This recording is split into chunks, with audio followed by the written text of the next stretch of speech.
C'est un mélange de brume écossaise et de végétation tropicale.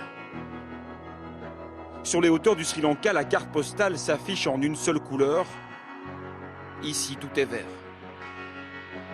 La couleur de ce drôle d'arbuste qui s'étale aujourd'hui sur plus de la moitié de l'île.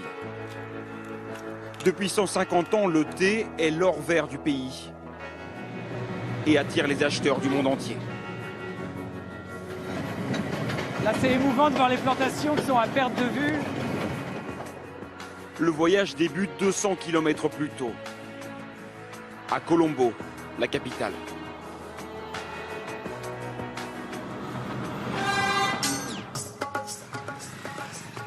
C'est une ville joyeusement colorée dont chaque immeuble est chargé d'histoire.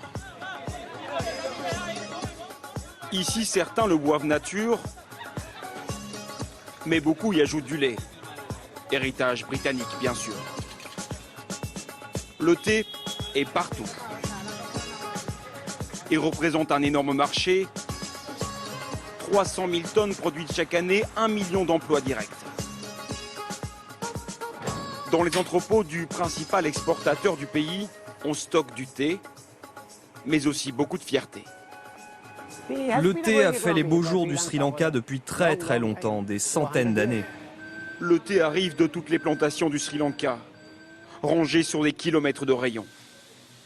Il partira ensuite dans le monde entier. Ce produit part en Chine. Ça, c'est un autre produit pour le Japon. Et ici, ça part en Iran. La demande augmente. Il y a de plus en plus de personnes qui consomment du thé dans le monde. Le marché devrait être excellent. Les gens veulent vivre plus longtemps.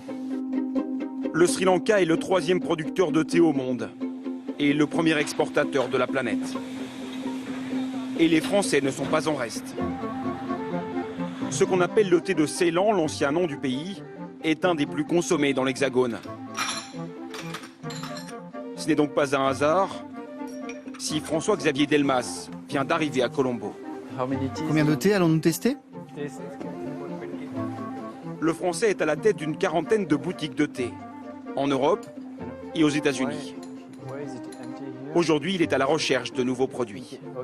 Bon, alors, je sais très bien en regardant les thés qu'il y en a certains qui m'intéressent plus que d'autres, mais pour moi, c'est le plaisir. C'est enfin goûter le thé, c'est quand même un des moments les plus agréables.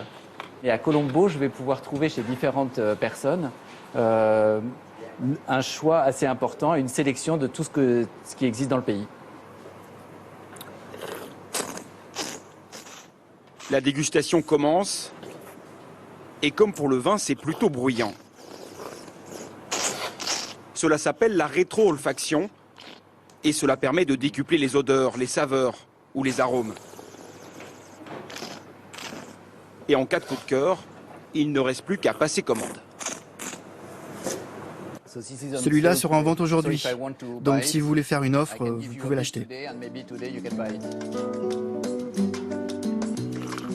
Pour les achats, il y a à Colombo un sanctuaire, sorte de temple du thé. Ici, les courtiers spécialisés participent chaque jour à des ventes aux enchères et n'entre pas qui veut. Alors déjà, vous n'avez pas le droit d'y rentrer, donc il n'y a que moi qui ai le droit d'y rentrer. Je ne peux y aller qu'avec quelqu'un qui est assermenté pour pouvoir y acheter le thé. C'est lui qui est responsable de moi, donc si jamais je me prononçais un mot à l'intérieur, il pourrait être banni, lui, des enchères et ne plus avoir le droit d'exercer. C'est quelque chose d'extrêmement strict. Un caméraman local a pu filmer ces quelques images dans la salle des ventes. 3000 tonnes de thé s'échangent en quelques minutes. À peine le temps de reprendre son souffle. Ils ont vendu 3000 lots, c'est à peine croyable. François-Xavier n'a rien acheté aujourd'hui. Le Français a une autre idée derrière la tête. Demain, il quittera Colombo, la cosmopolite, pour s'enfoncer dans les terres. Au cœur de l'île du thé, il espère trouver le nectar de ses rêves.